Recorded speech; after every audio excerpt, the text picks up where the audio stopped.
Attention.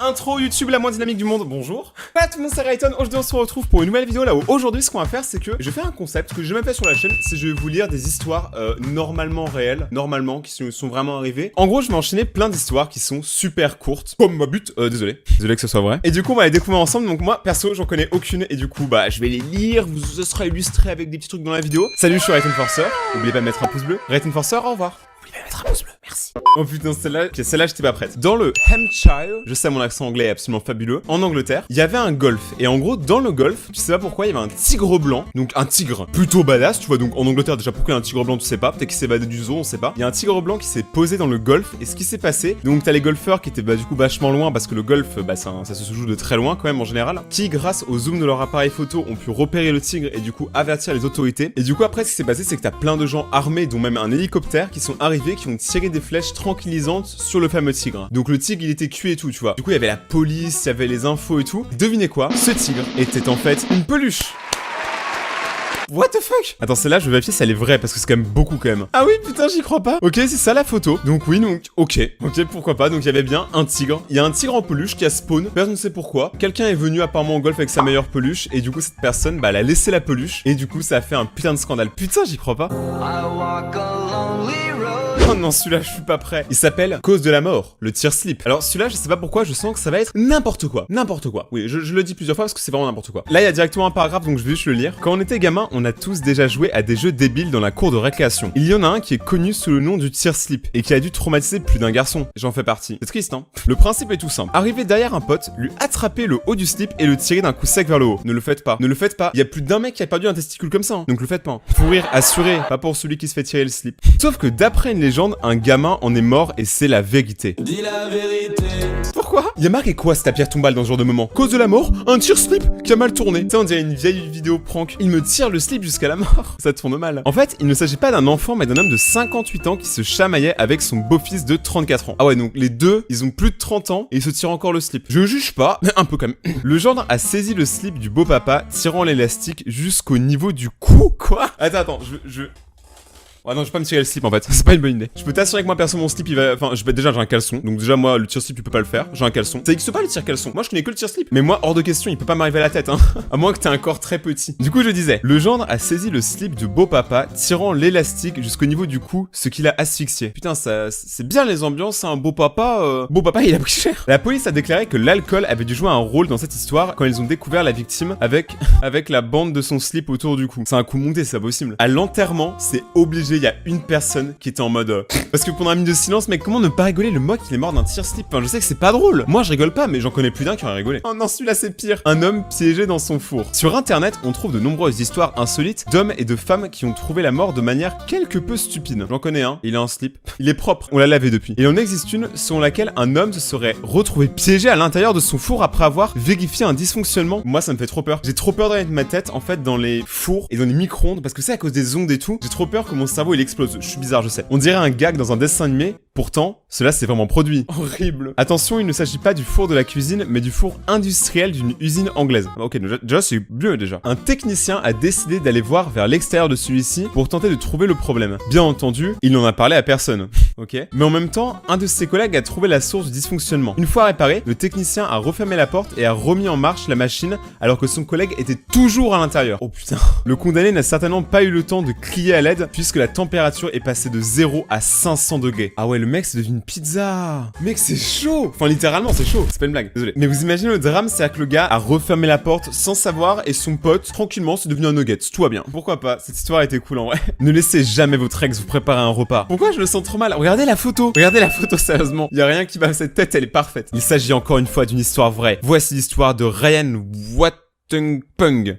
Un Américain de 34 ans qui a été connu pour être violent avec son ex-compagne. Début août 2014, son ex découvre la disparition de son chien baptisé Bear. Donc le chien il s'appelle Ours. Bon déjà il y a un problème. Un mois plus tard, elle décide de retourner avec son ex et c'est là que Ryan décide de lui concocter un petit repas. Peut-être pour se faire pardonner. Peut-être, on ne sait pas, un petit repas tranquille. Sauf que 2 jours après avoir mangé le plat, la compagne de Ryan reçoit un SMS de sa part qui l'informe qu'elle a mangé Quoi? J'étais pas prêt là par contre. Je la refais. Sauf que 2 jours après avoir mangé ce plat, la compagne de Ryan reçoit un SMS de sa part qui lui informe que ce qu'elle a mangé était en réalité Bear, son chien. Ça, je suis sûr que c'est vrai. Hein. Ça, je suis quasiment sûr que c'est vrai parce qu'il y a des psychopathes de ouf sur Terre. Et genre, après une rupture, les gens ils deviennent souvent un peu dingos. Moi, je le suis resté. J'ai vécu beaucoup de ruptures. Non, mais mec, là, c'est chaud. Bear, le pauvre chien. Regardez sa tête. Ryan a été arrêté par la police. Bref, le doggy bag n'a jamais aussi bien porté son nom. Ok, laissez tomber en convention. Rien à foutre, vous me donnez plus de bouffe. Tous ceux qui me donnaient la bouffe, je la refuserai. J'ai trop peur maintenant. Partez s'il vous plaît, partez.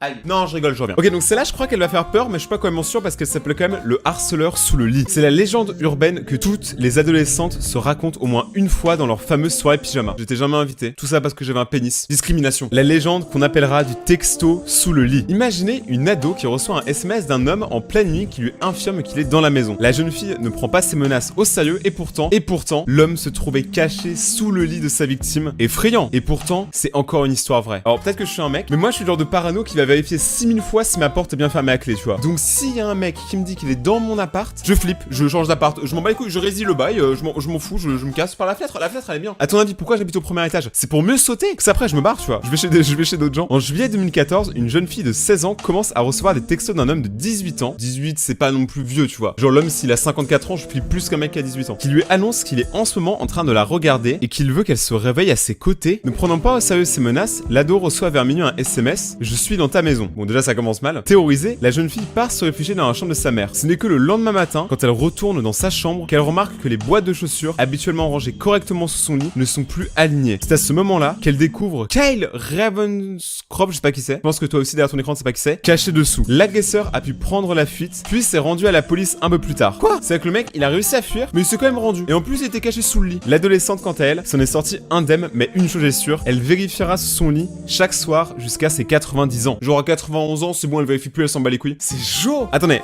je veux qu'on soit clair tout le monde dans les commentaires. Est-ce que toi là, ton écran, t'as déjà fantasmé sur te mettre sous le lit de quelqu'un? Si c'est le cas, tu peux partir. Si c'est le cas, je te juge pas, hein. Mais le fais pas. Tu risques d'avoir des problèmes. Donc apparemment, l'histoire là, c'est bien fini, mais c'était quand même vachement bizarre quand même. Mec, je suis fasciné. Les histoires comme ça, je kiffe moi. C'est petit, c'est rapide. C'est comme le sexe avec moi. Ouais, c'est triste. Oh, ok. Alors celle-là, elle est connue, mais j'ai jamais connu l'histoire. Enfin, je connais juste le nom en fait. Charlie No Face, c'est le nom de l'histoire. Et c'est une histoire un peu d'horreur, mais que apparemment beaucoup de gens connaissent. Donc je voulais quand même la faire une fois sur la chaîne. En Pennsylvanie, la légende de Charlie No Face raconte que Charlie était un employé d'une compagnie d'électricité victime d'un accident sous une ligne à haute tension. Et je vais arrêter de parler comme ça. Non, je rigole. Charlie aurait survécu à cet accident avec un trou dans la joue, un visage défiguré et une couleur verte. Donc le mec il a touché un truc électrique et après il est devenu vert. Tout va bien. Caché dans sa maison, Charlie ne sortira que la nuit tombée pour effrayer les personnes qu'il croise. Ah ouais, le mec c'est un gros bolos, c'est un gros connard. Il sait qu'il fait peur, donc il se dit allons effrayer la populace. Mais il habite en Pennsylvanie, tu vois mec, c'est trop... Pour l'apercevoir, il faudra se rendre au Green Man Tunnel, un tunnel routier désaffecté et appelé le Green Man pour que Charlie apparaisse. En gros le mec il venait que à un seul endroit et c'était le tunnel. Donc en gros je résume, donc ouais en gros il venait que au tunnel qui s'appelle le Green Man Tunnel. Mon accent anglais est absolument fabulous, I know. Ok, donc en vrai il vient toujours au même endroit, donc c'est à dire qu'en fait il fait peur tout le temps aux mêmes personnes. Le pauvre, c'est le garde de nuit qui doit avoir le seum. La vérité, Charlie No Face a vraiment existé, mais il s'appelait Raymond Robinson. C'est vrai que ça fait un peu moins peur. Charlie No Face, moi je préfère Raymond, hein, honnêtement. Moi j'appelle Rayton et tout va bien. Cet habitant de Pennsylvanie a effectivement reçu une décharge électrique à l'âge de 8 ans quand il tentait d'escalader un pont pour observer un nid d'oiseaux. Ah ouais, donc ok, donc l'histoire change complètement. On est passé d'un mec qui s'est fait électrocuter à un mec qui juste est tombé en regardant un nid d'oiseaux. C'est pas la même chose. Le garçon a survécu au drame, mais il a été complètement défiguré. Il a perdu ses 2 yeux et son nez, une oreille et un bras. Mais il restait quoi en fait? Le cul? Mec, il lui restait rien. Afin de ne pas créer la panique, Ray décida de sortir le moins possible de chez lui. Donc le mec était déjà prêt pour le confinement. Les jeunes de la ville tentant de le surprendre pour l'observer. Ah, donc les gens c'est des connards aussi. Super. Quand il le croisait, Raymond discutait avec eux et se faisait prendre quelques fois en photo avec eux. Donc le mec c'est une grosse star en fait. C'est une grosse star de la Pennsylvanie. On juge mais il est trop chaud. D'après les témoignages de ceux qui l'ont côtoyé, Raymond Robinson était une personne très aimable et sympathique et n'avait en aucun cas ambition de sortir la nuit pour terroriser les gens. Et bah ça c'est très bien. Bien joué Robinson. Pourquoi je me claque les chevilles? Je ne sais pas. Et en plus c'est pas les chevilles, c'est la cuisse. Je suis... En vrai ce genre d'histoire je trouve ça incroyable. Genre vraiment ça me fascine. Je kiffe moi. Là je suis en kiff les potes. Wing 777. Pourquoi pas? De United Airlines. En gros c'était United Airlines qui avait fait un vol qui devait aller de Chicago à Francfort. Mais pendant le vol, il y a quelque chose qui a fait que l'avion a dû atterrir à Toronto. Il y a eu un code d'urgence et c'était vraiment n'importe quoi. C'était la panique. Il y a eu un code rouge très spécial. Ça veut dire qu'il y avait des touristes à l'intérieur de l'avion et qu'en fait ils ont fait en sorte que l'avion soit redirigé vers autre autre part. Et du coup dans l'avion les victimes elles comprenaient pas qu'il y a un code rouge alors qu'il y avait clairement aucun détournement et que tout se passait très bien durant le vol. Et ben en fait c'est uniquement parce que le pilote de l'avion, et en fait c'est juste parce que le pilote de l'avion avait renversé son café sur le tableau de commande et du coup ça a fait un court-circuit qui a déclenché la procédure d'urgence. Donc comme quoi le café c'est n'importe quoi. Oh putain. Du coup l'avion a dû atterrir à Toronto, bon il n'y a pas eu de problème et tout, après il est reparti. Mais ça veut quand même dire que juste à cause d'une petite tasse de café qui s'est malencontreusement qui s'est ramassée sur le tableau de bord, et bah ça a fait en gros qu'il y a une procédure d'urgence et que tout le monde a eu le seum. Tu sais mec c'est la frayeur la plus ouf pour le truc le plus nul. Donc renversez pas de café les pilotes. Ça c'est un message à tous les pilotes qui regardent mes vidéos, c'est-à-dire 0. Mais si vous aimez le concept, n'hésitez pas réellement à exploser les pouces bleus et à partager la vidéo, ça aiderait vraiment beaucoup la chaîne. N'oubliez pas de vous abonner à la chaîne et d'activer la cloche pour recevoir la suite des vidéos. De me suivre sur Twitter et Instagram, tout est dans la description et au pire vous tapez Rayton, vous trouverez. Suis-moi sur Twitter, Instagram, c'est cool. Portez-vous bien et ne faites pas peur aux gens. Ciao.